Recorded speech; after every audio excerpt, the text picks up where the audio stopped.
Oh, it's you. How's it hanging? Sorry about that knife-shaped hole in your gut, but you know I have a hummingbird heart and you startled me, so I'll be expecting an apology any time now. I thought you were here to steal my copy of Family Guy Back to the Multiverse. The list of things I value more than this game is short because it's blank. Bury me with this game! Companies are getting even more trigger-happy with their delisting, so I've gotten appropriately more paranoid. I'm just getting prepared. They're coming for Sonic. Nobody's safe.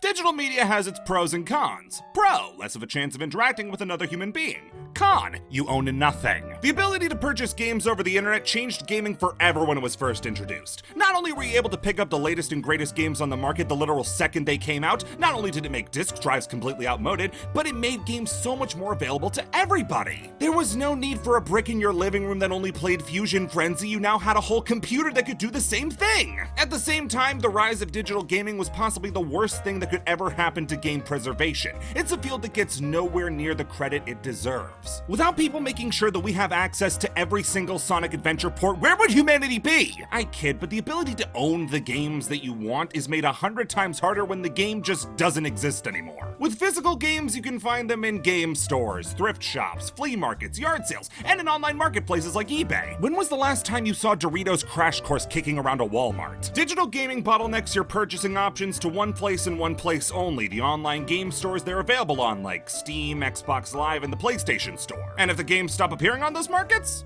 well, you can always look at JPEGs and imagine what the game was like. For all the good that digital gaming can do, the fact that they can be taken away so easily is the worst part. It's even worse when it applies to games that you own becoming both unbuyable and unplayable. Delistings happen for all sorts of reasons. Licensing issues, games failing to meet expectations, a spite. And we'll be going over all those today. We've got a lot to go through, and where better to start than with the three most recent examples with varying degrees of evil. The first off is, well, sort of a unique case, since no one actually knows why these games were taken down. Wrestling is a proud sport, and I won't hear another word said on it. The science of big, meaty men slapping meat is better than whatever you like, and I present this dragon murder as evidence. If you can find a more impactful moment in human history than when John Cena got trapped in the hell dimension by an evil clown parasite, I'd love to see it so I can spit in its eye. The only thing better than wrestling is wrestling games where you can make dream matches come to life, like Cool Hat Paul versus Pepsi Man, alright, this is big. Wrestling games have been around since there were games, and have been steadily improving with time. From No Mercy on the N64 to Here Comes the Pain on the PS2, all the way up until WWE 2K14 on the Xbox, which is less of a wrestling game and more of a pottery simulator. Just de-stress and make Batista melt your troubles away.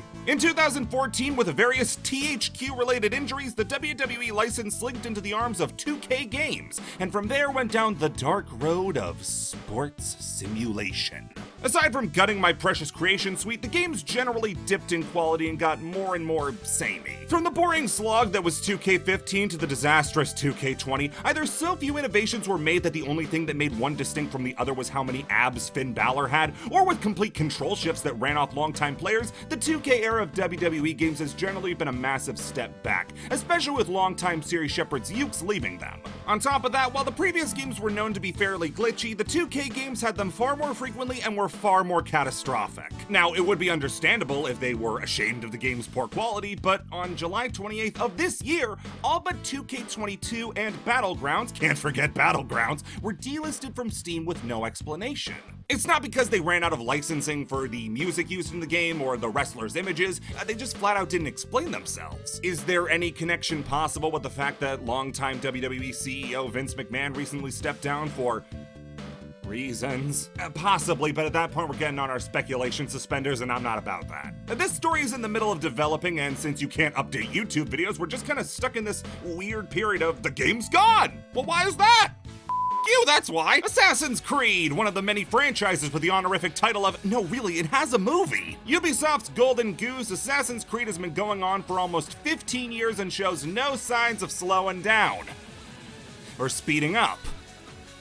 Or innovating in any significant way. Assassin's Creed has been Ubisoft's flagship franchise for years now, after we all collectively agreed to kick the rabbits out of our collective consciousness, save for when Mario is chaperoning them through XCOM. Assassin's Creed became the franchise that Ubisoft fell back on. People just cannot get enough of those trailing missions, I suppose. Being so lucrative and successful, spin-offs and side games aplenty were made. Altair Chronicles, Bloodlines, Assassin's Creed Rogue, which I'm convinced is just a thought experiment to see if we can all just say a game exists and see how many people we can trick into pretending it was real, all the way up to Assassin's Creed Liberation. This was a side game to Assassin's Creed 3 and set the player loose in French Louisiana. Originally sent off to die on the PlayStation Vita, Liberation defied all odds and, sold copies, meaning that a scant 2 years later was given the old HD spit and shine and shifted off to consoles and the PC. Alright, seems like a completely normal cycle for a game. Be released again, move on to Assassin's Creed 4, right?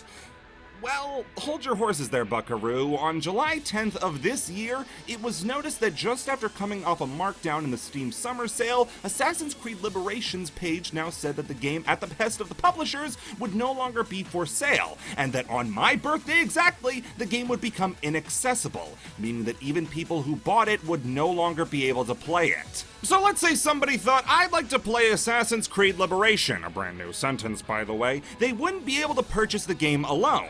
How would they be able to purchase it then?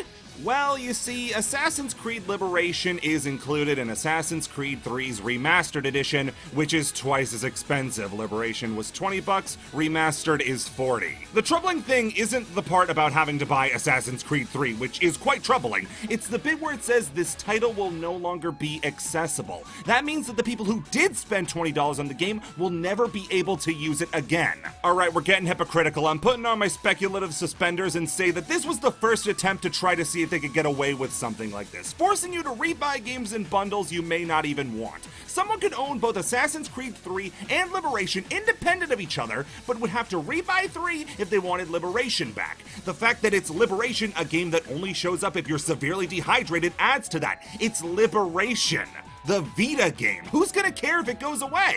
Well, people did. Not so much for the game itself, but for the idea that Ubisoft thought it could get away with this. The message was later updated to show how people who owned the game could still access it. It was just for new adopters who were out of luck. They were stopped this time, but I fully expect this to be something that if not Ubisoft, then some other big company will try. Which leads me back to one of my favorite recurring segments. Sega does what Sega do, and what that do is be bad at everything. Sonic, baby, I bully because I care. If I don't scream in your ear about how bad you're doing, how else will you know? Sonic is in a place where I can look myself in the mirror and say, the best Sonic game released in the last 5 years was the Roblox game. And mean it! Sonic's last half-decade has been completely cursed, pissing the bed with Sonic Forces, Team Sonic Racing, botching the remaster of Sonic Colors this badly, whenever the opposite of riding high is, Sonic was doing that. So Sega hit the in case of no good Sonic games break glass button and re-released the Genesis games again. Sonic Origins was a game made out of response to the 2020 movie's release. All the new fans coming back in thanks to its success meant that getting those original games back in their hands was important. They might have played Sonic Forces by accident. So in the Sonic Central of May of 2020, which was a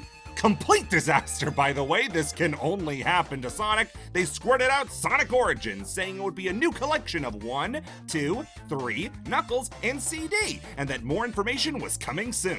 They spent more time talking about 2 Point Hospital than this game. Fast forward almost an entire calendar year and not a single scrap of information was released on the game, and we were almost dead certain that they had just forgotten it existed. And just as we were about to give up hope, wham! Brand new 2D animated trailer showing the game was gonna have all sorts of crazy stuff. Boss rushes, mirror mode, new playable characters, sign me up!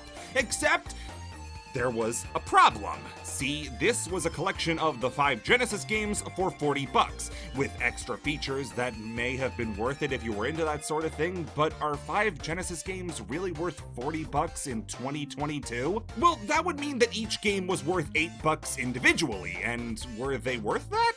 According to Sega, no! All 5 of these games were on Steam, Xbox Live, and the PlayStation Store for pennies on the dollar more often than not. I got Sonic's 1 and 2 for a combined $2, and the other games were frequently on sale for just as much. So Sega had the problem of trying to sell Sonic games for nearly 5 times what they thought they were worth. The solution? What Sonic games? Sega delisted the classic titles from all major stores, leaving people with no other option but to buy Origins if they didn't already have the games. It's an incredibly scummy tactic to strong-arm people into buying the latest collection, and it would be fine. well, less scummy, if Origins was truly the most complete and perfect package of Sonic games possible. Whoops! Sonic Origins has had a critical drubbing by almost everybody for not being worth its price tag. Which one you choose to pay, that is! Oh boy, one of these things. If you really squint and look closely, you can actually see capitalism failing. Compare Sonic Origins to other Sonic collections like Sonic Mega Collections and Sonic Gems Collection. It just doesn't measure up.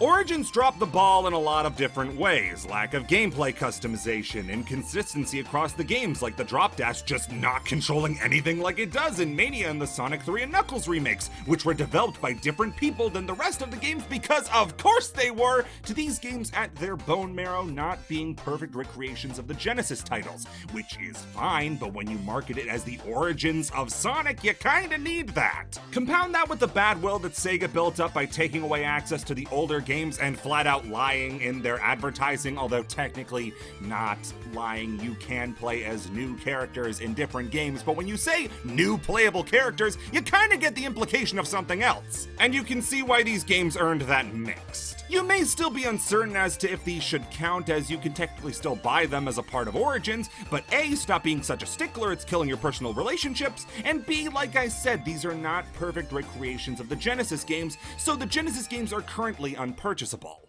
If there's one thing AAA gaming is hard up for these days, it's new franchises. It's hard to find games from the big boys that aren't in some way tied to a previous experience. 2015 was a time where that all could have changed when Evolve hit the scene. Developed by Turtle Rock Games, the creators of Left 4 Dead, and published by 2K, Dream Murderers, Evolve was the talk of the town. Inspired by shovelware hunting games like Cabela, Evolve dared to ask, what if the prey could fight back? Soon the team picked a Predator-inspired adventure where 4 players would go up against a single monster, also controlled by a player. This was in a time where asymmetrical multiplayer was such a fresh idea it didn't even have a name yet. Having one big guy go up against 4 smaller guys is a formula that works gangbusters. Despite being horrible, Dead by Daylight has morphed itself into horror Smash Bros on the back of how much fun this type of game can be, and Evolve was set to be the first major attempt at this by a big game studio. They were so proud of it that they even made a really clever logo based on it. How cute is that? There are 4 letters here, 1 letter here, V in the middle. Come on, guys! Evolve was the belle of the ball at E3 2014, beating out other hotly anticipated games like No Man's Sky and Assassin's Creed Unity. It won over 60 awards across various shows and was primed to be 2K's big game going into 2014. So much so that it decided to see how much they could shit their pants before it started leaking out of their pant leg. For anybody around at the time, you remember the train wreck that was Evolve's DLC scandal. 2K basically announced a second game's worth of DLC before the game ever even touched ground, meaning that you'd have to pay more money for content that was clearly already finished. New hunters, new monsters, new skins, stuff that could be free updates or unlockables were now locked behind your mom's credit card number. We talked about that ugly little DLC chart with Origins, but Evolve was an innovator in more than just asymmetrical multiplayer. When the game finally did drop in 2015, no less, people were generally apathetic towards it since it was in a weird space. You needed a team of people all on the same page to have fun with it. 4 people all devoting their full attention to chasing, trapping, and killing a monster, one of whom broke the game entirely. Alright, not technically related to the delisting, but I really want to tell this story because it's so funny. Okay, so there are monsters for one player to play as. One of them is the Wraith. He's meant to be the stealth monster, run away, evolve, then pick them off one by one. Except the Wraith has an ability called Supernova, which buffs its attack by around 10%. Okay, give it a chance to fight back, that sounds and buffs speed by 1000%! Nick excuse you? Not just that, but it also had a combination dash and explosion which sent hunters flying and the ability to clone itself, with the clone also getting the Supernova buff. 1v4 became 2v4, and the game just sorta broke. Once Wraith was figured out, people turned away in droves. A 3 million player base plummeted fast. Add on to that a lack of content for anybody unlucky enough to not know 3 other people willing to pony up $60 at least to get murdered by Wraith, and Evolve was fading fast. They attempted to suture it up by going free to play a few years in, but the damage was already done, and less than a year later, the server costs were officially too much for a game that accomplished so little, and the servers were shut down, and the game was delisted. Of all the games today, this one sucks the most that it had to fail the way it did. Evolve is the coolest idea. Getting to play as a raid boss that requires your opponents to be in perfect sync was an incredible idea. And weirdly enough, there's light at the end of the tunnel recently. I mean, really recently. The servers went back up, and according to the developers and the publishers, they don't know why. They're just back up like a ghost did or something. Unfortunately, without a way to actually buy the game, or at least get it, I don't think that's gonna mean a lot. I look forward to the section being outdated, but I'm not holding my breath. Are you ready for some anime? Yeah, I know my audience. You guys go gaga for some Ransangans and Kamiyamama. haha, Bankai, am I right? Jump Force is hands down the biggest game of its kind to ever exist. Jump is one of the biggest names in manga in Japan. Make it there and you can make it anywhere. It's been around for so long, they've had multiple games to celebrate their long legacy. J-Star's Victory Versus, Jump Ultimate Stars, Battle Stadium DON, all of which rarely left Japan. However, in 2018, they announced their biggest fighter yet, coming out for the next generation of consoles, worldwide, Jump Force. 16 series with 40 fighters, and the ability to make your own character. Now, as some of you may know, Dragon Ball Ultimate Tenkaichi already beat that dream out of me, but it was still a super exciting feature. The hype for this game was real, and when it finally dropped... No, Luffy's made of rubber, not plastic. The game was really dicey. You had some good things like Kenshiro being in the game, and he's from like one of the 5 animes I like, but then you have the negatives. Characters looked gross and plasticky like action figures. The screen would violently shake all the time with particle effects where fun should have been, and controls that were too boring for hardcore fighting game players and too boring for casual gamers. What did that get them? Nomination for Fighting Game of the Year. Alright, good luck in the same year that had Mortal Kombat 11, Samurai Showdown, and Smash Ultimate. Regardless of the initial being bad period, the game clearly had a dedicated install base of players. It sold well, even got 2 waves of DLC, but ultimately the game was doomed by its very concept. Jump Force was a game that brought together all these beloved franchises, but the thing about that is that Jump doesn't actually own any of these. They're owned by their creators. That means that they need to pay each creator individually for the licenses to use their characters. They tried to circumvent this by having a borderline silly amount of Dragon Ball characters in the game, but the mounting pressure was a lot. We've seen games like LEGO Lord of the Rings and Legend of Korra get dumped despite being one property. Jump Force was juggling 16 of them. This would be fine if the game was consistently bringing back the players it got initially. It was the 4th best-selling game of the year it came out in, but like I said, nothing about it really warranted players coming back. You were either going to be playing against kids who wanted to go online with 3 different Gokus, or someone who bothered to look up a tier list for an anime arena fighter. Without people coming back, the cost of keeping the servers up along with paying the licenses was just too much. Servers are shut down, and the game is no longer purchasable. This is one of those cases where there isn't some explosive reveal like they accidentally made Naruto real and had to shut the game down to kill him. It's just an issue that any game with this many outside characters will have to go through. It may not be the most dramatic delisting, but think about the actual hype this game got. Featured time at E3, tons of ads, gameplay trailers, character reveals, it got the whole kit and caboodle, and now it doesn't exist anymore. So we've talked about games failing, dying, and going away. But what about franchises? Entire collections of games under one banner up and disappearing. And to a nicer franchise, it couldn't have happened. Xaviant Games is our subject for the moment, and they created The Culling. When you think about full-on genres created in the past decade or so, you probably think about sandbox building games like Minecraft, Souls-like games like Dark Souls, and battle royale games like Fortnite and PlayerUnknown's Battleground. While not exactly popular with the hardcore gaming community thanks to giving people with very loud hair the ability to be heard, which is a net negative for humanity, there's no doubt that they are stupid popular. Plopping a bunch of people in a circle and saying the only one who gets to leave is the last one alive is engaging and can lead to some of the most thrilling gameplay around. Just ask me! I got a victory royale once in Fortnite on my first game and uninstalled. I'm keeping that 100% win record. Well, we can all kiss the ring of the Culling, as by a whole 2 months it predates PlayerUnknown's Battleground as the first massive battle royale game that I know of. I'm sure I'll be told otherwise, and I'm talking full games, not mods. Get out, Arma 3. Whereas PlayerUnknown's Battleground and Fortnite focused primarily on gunplay with a side focus on melee combat, Culling went all in on swinging a stick till the other guy stops moving. It was primarily based around melee combat as well as leaving traps and using guerrilla warfare to take out the rest of the competition. It was a pretty successful and fun game. It had a decent install base and it's gone. Huh? Hey guys, where'd you— oh, god damn it! Yeah, those 2 comfy months that the Culling had all to itself were nice and all, but then PlayerUnknown's Battleground came in and smashed it out of it. The game exploded in popularity like the Culling could only dream of, and started sapping the Culling of any real player base.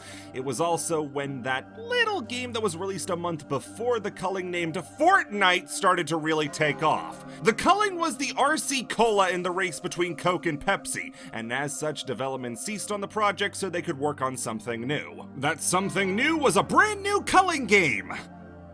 2 years later, in the middle of Battle Royale mania, Fortnite and PUBG were working their way up to dethrone Christianity and Pokemon as the most recognizable images in the Western world, and the Culling was hoping to cling on to a loose thread to ride up alongside it. Monday, a trailer for The Culling 2 is released. Tuesday, The Culling 2 is released. Next Wednesday, the game is pulled down, apologies and refunds are issued. The game was hyped up and died in less than 2 weeks. What happened? So The Culling 2 received a school day's worth of hype. Literally, that Monday was the entire cycle of hype that people got for another Battle Royale game. And that's exactly what it was. The game was just another Battle Royale, because that focus on melee battles was gone and replaced with what looked like a PUBG clone. This wouldn't have been so bad if it was back when The Culling was first released, but this game came out smack dab in the middle of the meteoric rise of Battle Royales. That meant that just as many people were sick of and wanted to see the death of Battle Royales. So you lost the casual market by entering a saturated market, and then lost the hardcore market by changing the formula. What does that leave you? Approximately 249 people, because that was the maximum amount of concurrent players The Culling 2 ever got. Catastrophe isn't the word to describe it, this is something out of Revelations! By the start of the next day, Wednesday, the game had already lost the 249 people who bought it. So when the number of players reached 0, bordering on negative numbers, Xavian saw the writing on the wall and pulled the game, refunding everyone who bought it. They apologized for such a doo-doo bad game and promised to update the Culling 1 instead. The update came in the form of the re-release, the Culling Origins. It had gone to free-to-play and even gave early adopters a mode that perfectly emulated the Culling as it was before. As you can imagine, if the Culling 1 failed before, it failed again and the servers died by March of the same year. So that makes it the Culling 0 delistings 2.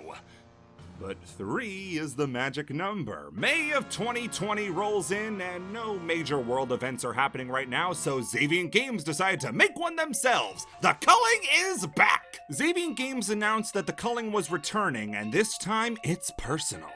Personally responsible for the worst idea you've ever heard. So what seems to be the problem with the Culling?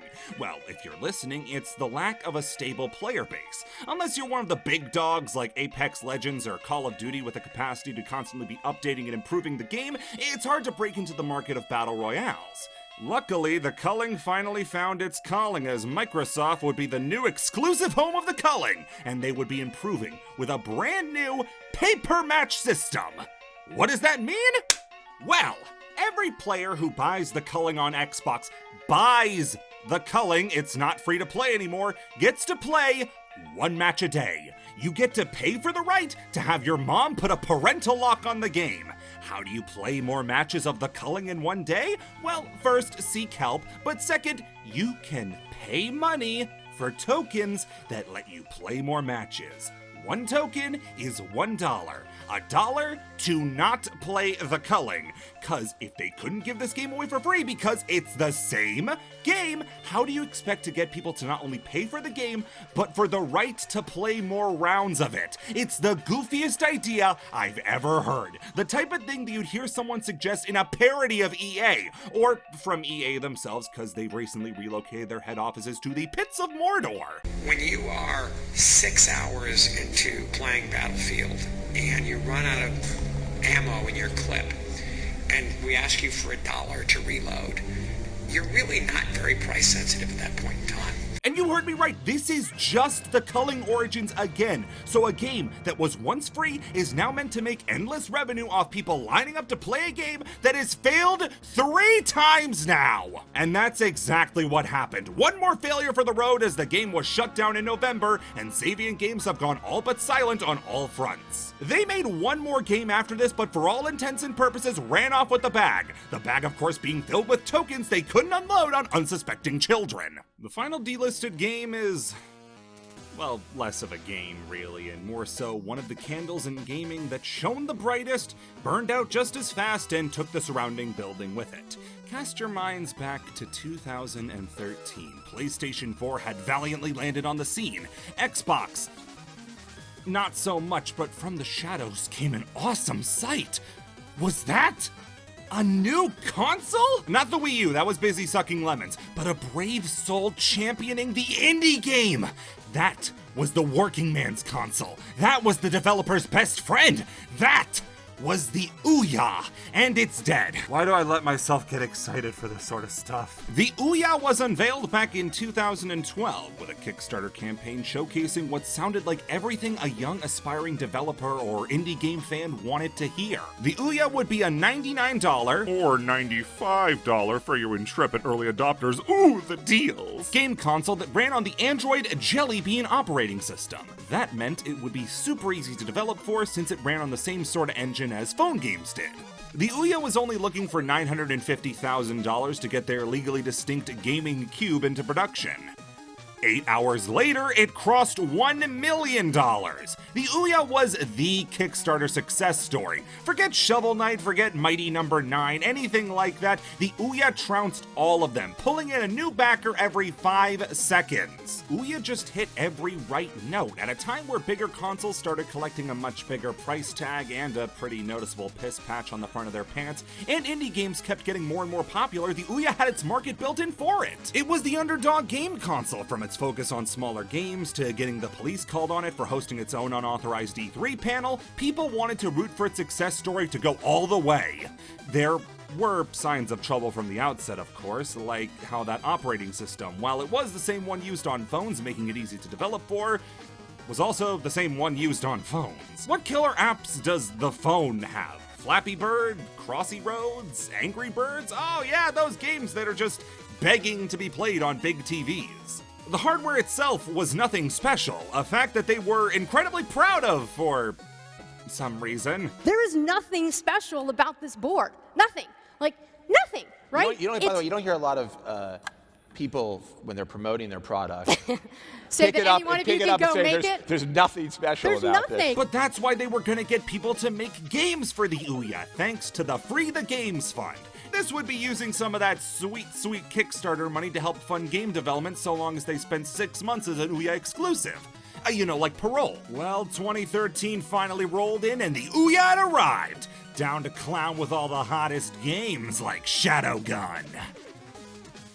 I'm going to ask you very nicely to be interested in Shadowgun. What the heck? We were promised top-of-the-line gaming experiences, and these are all just low-quality games that, while yes, are perfect for the less scrutinizing eye of the phone gamer, suddenly have their flaws magnified on the big screen. Trash cluttered the very few good games the console had, and Sonic CD was one of the good games. It's a low bar when Sonic CD clears it. One of the Ouya's early promises was that it would have big games on it, and while it had Minecraft, so did the phone. Yeah, the Sonic CD game that's on this, the phone version. Stranger's Wrath? phone version. Final Fantasy III, phone version. These were all just phone games that they put on a big screen. See, Ouya wasn't just made by crazy people, it was marketed by them too. Everywhere you went, you saw people claiming the Ouya was a console killer. Nintendo, Sony, and Microsoft had to watch out because Ouya was in town. Mario, Sonic, prepare for war. Blinks is here! This hunk of junk has all the functionality of an Amazon Fire Stick, and I'm not throwing out my Xbox for that thing. This never had the power to compete with even low-end consoles like the Wii U, and presenting it like that was a major misstep. Not just the media was to blame though, Ouya was blowing smoke up everybody's arse as they were trying to claim to be the start of the revolution, giving games back to the gamers, and making sure that people could play their games on an affordable console. Affordable in this case was just code word for cheap. Cheap controllers, unimpressive specs, no exclusives. It's no wonder that only 27% of Ouya users ever actually bought a game. They probably just held the controller and wept uncontrollably. Let's put things in perspective. There was one game that was exclusive to Ouya that you had to buy an Ouya for. Towerfall. This was a game that had so much potential. It was like Smash Bros, but with archery. It was so much fun, a perfect party fighting game. Got great reviews, 8s, 9s, all across the boards. Named one of the best games of the decade by Polygon.com. And on the Ouya, it sold 7,000 copies. The best experience the Ouya had to offer was only worth 7,000 people playing it. And you know what happened when it got off the Ouya? It sold much better. It sold hundreds upon thousands of copies, was a massively successful game. And on the Ouya, it almost died a death. The Ouya's death was many things, but Dignified was far away from that list. They limped on slowly, failing to deliver enhanced consoles, breaking backer promises, getting loans from Chinese companies before eventually selling to Razer, who just wanted the tech.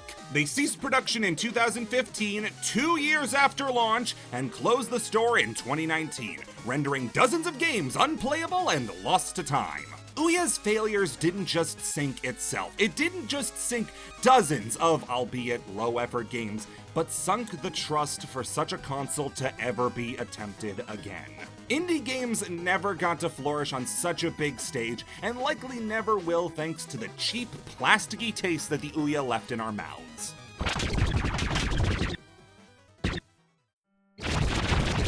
There's a part of this whole discussion that really sticks in my craw, and that's the idea that there's a game that we can be okay with losing. Sure, Jump Force is just a button masher, Culling is a bad clone of more successful games, and you can't even make a halfway decent Cool Hat Paul in 2K20. But at the end of the day, these are labors of love worked on by hundreds of people who put forward a real effort to create art. Imagine if you spent a whole year painting a portrait only for it to go missing. Wouldn't you feel angry and wonder why nobody else cared? This is why preservation is important. Even if the product isn't great, it deserves to exist. It deserves to be remembered and observed. Except for you, Guy Game.